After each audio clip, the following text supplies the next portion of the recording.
Mateus capítulo 21. Jesus é aclamado pelas multidões.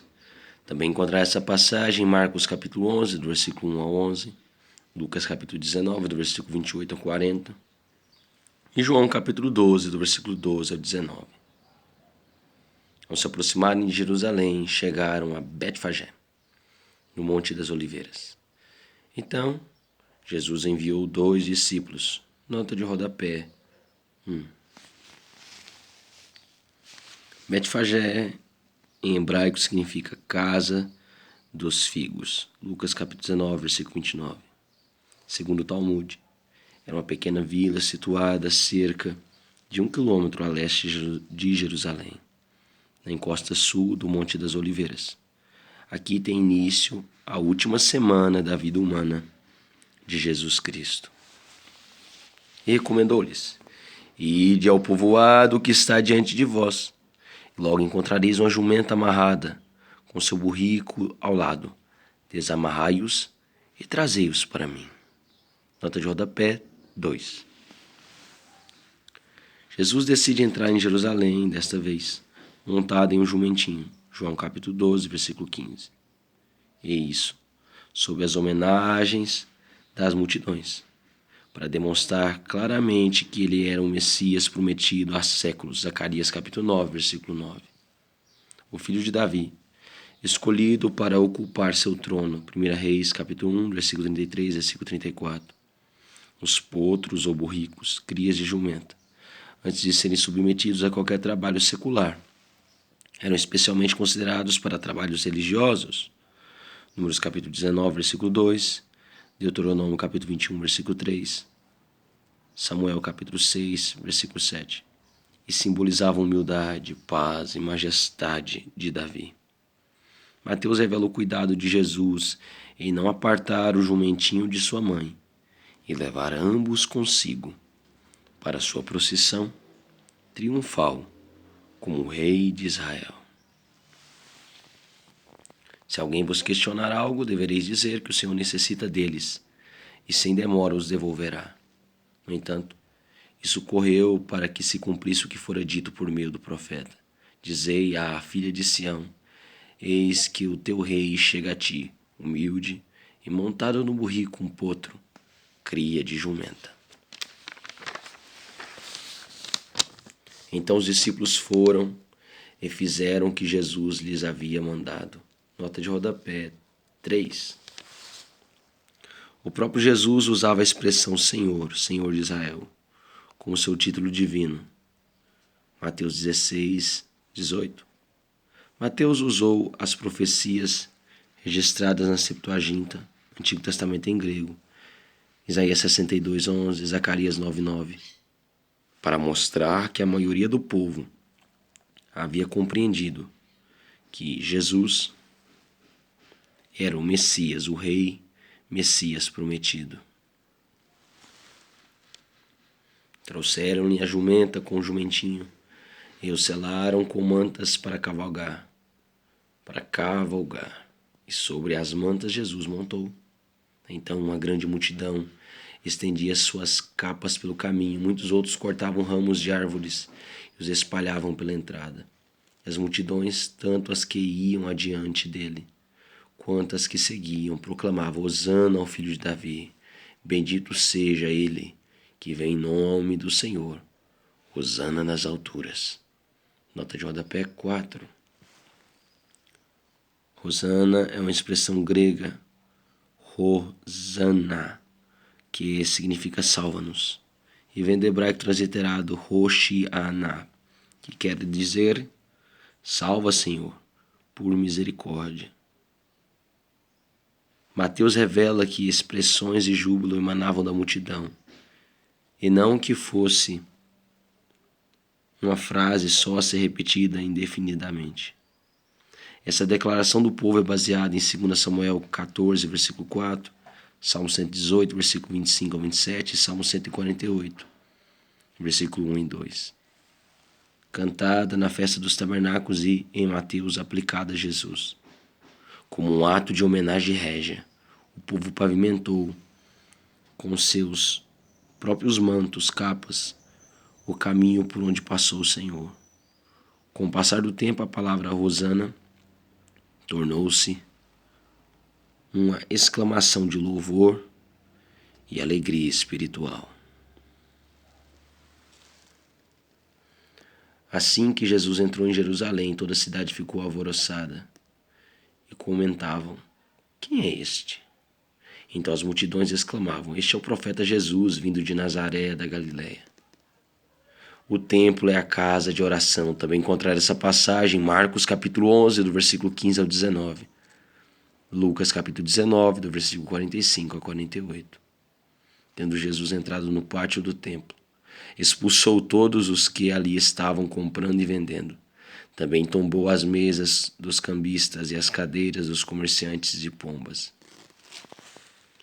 E repreendeu-os. Está escrito: a minha casa será chamada casa de oração. Vós, ao contrário, estáis fazendo dela um covil de salteadores.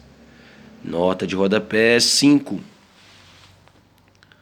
O termo grego original toieron, que significa o templo, indica toda a área sobre o Monte Moriá, ocupada pelos diversos cintos e a corte do templo. No domingo, após a entrada triunfal, Jesus continua sua obra de purificação da casa do Senhor, iniciada 3 anos antes, João 2,14. Uma atitude para demonstrar o quanto os judeus haviam ofendido ao Senhor, permitindo que seus corações fossem corrompidos pela ganância, dominados pelo pecado e faltos de amor sincero para com Deus e com o seu próximo. Isso ocorre, infelizmente, ainda hoje, em alguns templos cristãos e entre seus membros. Jesus citou as Sagradas Escrituras usando da versão Septuaginta antiga em grego, os textos de Isaías 56, 7, Jeremias 7, 11. A minha casa será chamada casa de oração.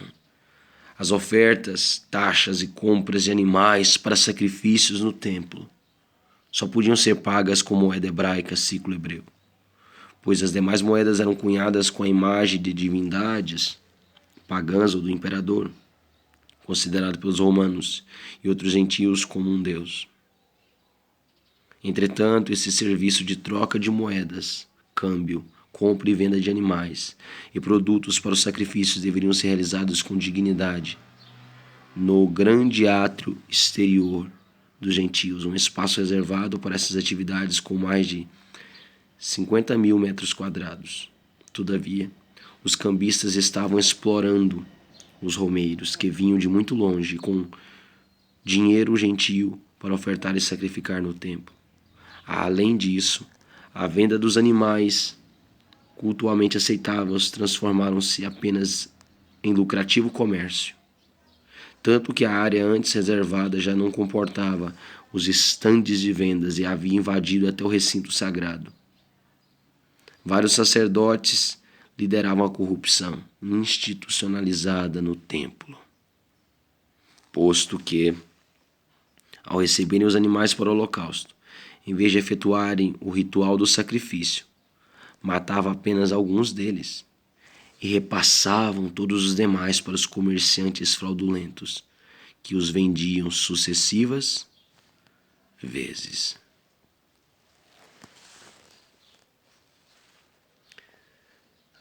Está escrito: a minha casa será chamada casa de oração.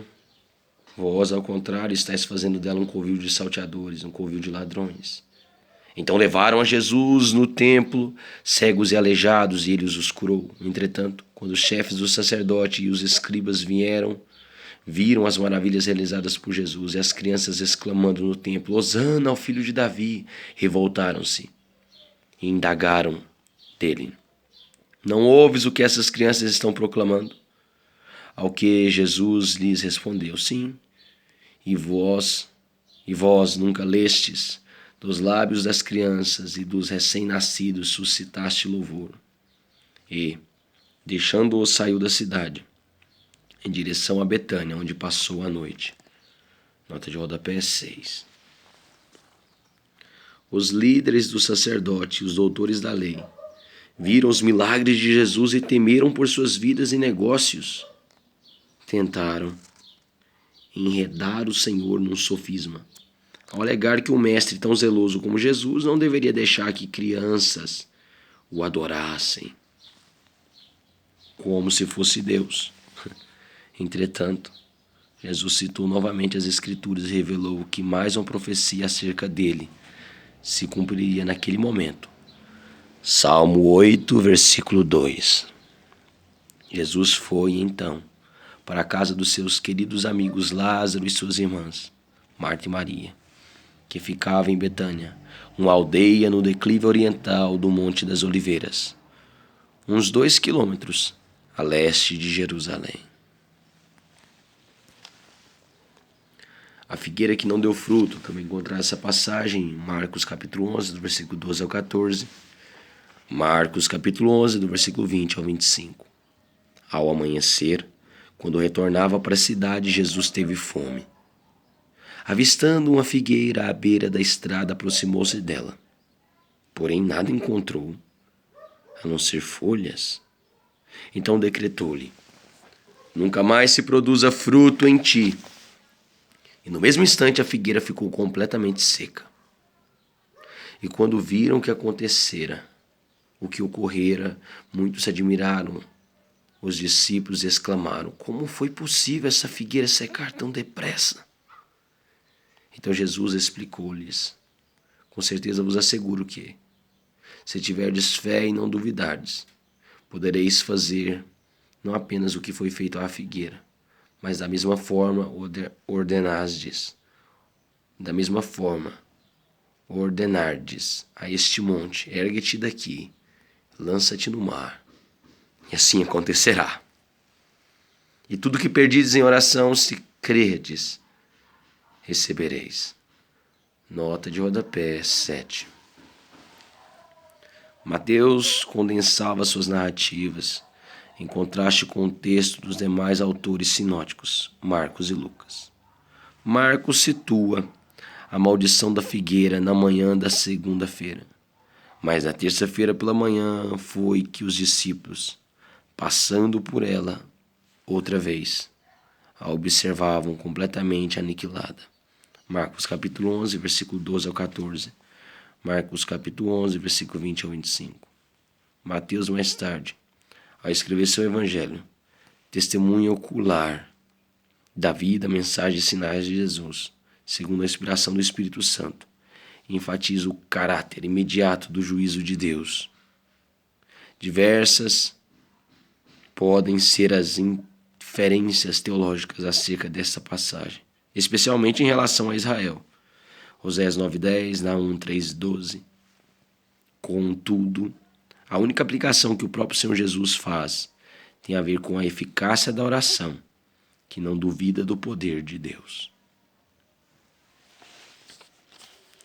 Líderes religiosos duvidam de Jesus. Também encontrar essa passagem em Marcos capítulo 11, do versículo 27 ao 33, Lucas capítulo 20, do versículo 1 ao 8.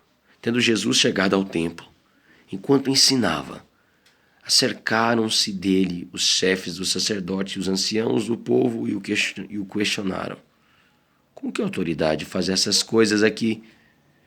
E quem te deu essa autorização? Nota de rodapé 8. Aqui começa a terça-feira da chamada Semana Santa. O Sinédrio, Supremo Juiz da Corte de Israel, o STF daquela época, decidiu apelar para o legalismo e pede credenciais. Carteirada. Credenciais autorizadas a Jesus por estar realizando um ato oficial no templo.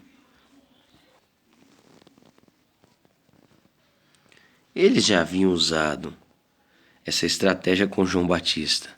João capítulo 1, versículo 19 a 25. E, em outra ocasião, com o próprio Jesus. João capítulo 2, versículo 18 a 22. Os líderes religiosos sentiam em Jesus uma forte ameaça à sua posição, privilégios e lucros financeiros ilícitos. Por isso, procuravam apresentá-lo como um revolucionário, fora da lei, inimigo de Roma. Jesus, porém, replicou-lhes: eu igualmente vos lançaria uma questão. Se me responderdes, também eu vos direi com que autoridade faço o que faço. De onde era o batismo de João Batista? De onde era o batismo de João? Divino ou humano? E eles discutiam entre si, avaliando. Se respondermos divino, ele nos indagará. Sendo assim, por que não acreditastes nele? Porém, se alegarmos humano, tememos o povo, pois todos consideram João como profeta. Por isso disseram a Jesus: não sabemos. Ao que Jesus afirmou-lhes: nem vos direi com que autoridade procedo. Nota de rodapé 9. Grandes oradores e conhecedores do poder da palavra, os líderes religiosos procuravam comprometer a Jesus por meio de um questionamento ardiloso. Jesus é levado a declarar publicamente que era o Messias, como o povo aclamava. Assim, poderiam prendê-lo e entregá-lo aos romanos. A outra opção seria negar a autoridade divina, passando então a ser totalmente desacreditado pela multidão que o acompanhava. Jesus apelou para o testemunho de João Batista acerca dele e lhes propôs também uma questão. João capítulo 1, do versículo 32 ao 34. A parábola do pai e dos filhos. Agora, qual a vossa opinião? Um homem tinha 2 filhos, aproximando-se do primeiro pediu: filho, vai trabalhar na vinha? Mas este filho lhe disse: não quero ir. Todavia, mais tarde, arrependido foi. Então chegou o pai até o segundo filho e fez o mesmo pedido. Então, este lhe respondeu: sim, Senhor. Mas não foi. Qual dos 2 fez a vontade do pai? Ao que eles responderam: o primeiro. Então Jesus lhes revelou: com toda certeza vos afirmo que os publicanos e as prostitutas estão ingressando antes de vós no reino de Deus. Porquanto João veio para vos mostrar o caminho da justiça, mas vós não acreditastes nele. Em compensação, os cobradores de impostos e as meretrizes, as prostitutas, creram. Vós, entretanto, mesmo depois de presenciardes a tudo isso, não vos arrependestes para acreditardes nele. Nota de rodapé 10. As versões da Almeida invertem a posição do versículo 29 e 30. Entretanto, a Bíblia King James e a Nova Versão Internacional seguem a mesma ordem original. Jesus resolve o debate com os sacerdotes, propondo 2 histórias. As respostas parabólicas de Jesus. A autoridade maior vem da obediência amorosa e sincera a Deus, não de uma liderança autoritária, maquiavélica e despótica, que depende apenas de títulos e diplomas e, ainda mais, corrompida pela falta de dignidade. Como podem os eleitos, para cuidar da casa do Senhor, autoridades eclesiásticas, rejeitar o dono da casa e o evangelho do reino? A parábola dos vinicultores maus. Então, encontrar essa passagem em Marcos capítulo 12, do versículo 1 ao 12, Lucas capítulo 20, do versículo 9 ao 19. E mais, atentai a esta parábola. Havia um certo proprietário de terras que plantou um campo de videiras. Ergueu uma cerca ao redor delas, construiu um tanque para preservar as uvas e edificou uma torre. Finalmente, arrendou essa vinha para alguns vinicultores e foi viajar. Nota de rodapé 11. Segundo a tradição rabínica, uma torre deveria ser construída na vinha para abrigar o responsável pelo campo que vigiava a plantação, especialmente quando chegava o tempo da colheita e as uvas ficavam maduras.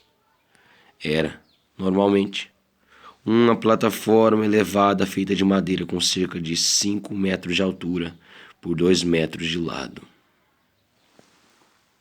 Chegando a época da safra, enviou seus servos até aqueles lavradores para receber os seus dividendos. Porém, os lavradores atacaram seus servos. A um espancaram, a outro mataram e apedrejaram o terceiro. Então lhes mandou outros servos em maior número do que a primeira vez, mas os lavradores o trataram da mesma maneira. Por fim, decidiu enviar-lhe seu próprio filho, considerando: eles respeitarão meu filho. Contudo, assim que os lavradores viram o filho, tramaram entre si: Este é o herdeiro. Então vamos, nos unamos para matá-lo e apoderamos da sua herança. E assim, eles o agarraram e jogaram-no para fora da plantação de videiras e o assassinaram. Nota de rodapé 12. Assim como seria um absurdo que os agricultores de um campo arrendado pudessem herdar essa terra ao assassinar seu dono, maior loucura foi os líderes espirituais e teólogos da época imaginarem que a incriminação e a crucificação de Jesus Cristo, o Filho de Deus, lhes garantiria a herança e domínio de Israel. Sendo assim, quando vier o dono da vinha, o que fará com aqueles lavradores? Diante disso, responderam-lhe: Ele destruirá esses perversos de forma terrível e arrendará seu campo de videiras para outros cultivadores que lhe enviem a sua parte no devido tempo das colheitas. Nota de rodapé 13. Ao se escandalizarem com o erro dos outros, se atentarem para seus pecados e julgarem severamente os lavradores da parábola de Jesus, os sacerdotes estavam decretando sua própria punição. 2 Samuel capítulo 12. Os judeus que não aceitassem a verdadeira mensagem de Deus em Cristo ficariam sem herança espiritual. No ano 70 depois de Cristo, o templo e toda a cidade de Jerusalém sofreram a mais arrasadora destruição até hoje registrada em sua história. Uma vez que o evangelho foi rejeitado pelos judeus, Deus dirige sua graça salvadora aos gentios, salva e convoca Paulo para ser seu apóstolo, em grego apostelo, enviado por Deus com uma missão específica. Já no segundo século da era cristã, a igreja era composta quase que totalmente por não-judeus, gentios. Então Jesus lhes inquiriu: Nunca leste nas Escrituras? A pedra que os construtores rejeitaram tornou-se a pedra angular, e isso procede do Senhor, sendo, portanto, maravilhoso para nós. Por isso eu vos declaro que o reino de Deus será retirado de vós, para ser entregue a um povo que produza frutos dignos do reino. Todo aquele que cair sobre esta pedra se arrebentará em pedaços, e aquele sobre quem ela cair ficará reduzido a pó. Nota de rodapé 14. Jesus é o alicerce seguro, a pedra fundamental para todos aqueles que confessam o seu nome e edificam suas vidas nele, passando assim a fazer parte do grande edifício de Cristo como pedras vivas. Mateus 16, 18. 1 Pedro 2, versículo 4, versículo 5. Entretanto, para os que rejeitam o Senhor, recusando-se a crer em Jesus, o Cristo, o Messias prometido, ele se torna em pedra de tropeço e de condenação eterna. Isaías 8, 14 e 15, Lucas 20, 17, Romanos 9, 32, 1 Pedro 2, versículos 6 a 8. Assim como um vaso de barro se despedaça ao ser arremessado contra uma rocha, ou é esmagado ao ser atingido por uma enorme pedra, da mesma forma, virá a destruição sobre todos aqueles que rejeitarem o senhorio de Cristo. Isaías capítulo 8, versículo 14, Daniel 2, 34, versículo 35, versículo 44, Lucas capítulo 2, versículo 34. É importante notar que, mais tarde, o apóstolo Pedro fez questão de salientar que Jesus era sua pedra, rocha principal, seu sustentador, e que cada indivíduo deve aceitar a palavra Jesus para ser salvo e ganhar a vida eterna. Atos capítulo 4, do versículo 8 ao versículo 12. Depois que os chefes dos sacerdotes e os fariseus ouviram as parábolas de Jesus, ouviram que as palavras de Jesus lhes havia contado, compreenderam que era sobre eles próprios que Jesus estava falando. E por causa disso procuravam um motivo para prendê-lo, mas tinham receio das multidões, porquanto elas o consideravam profeta.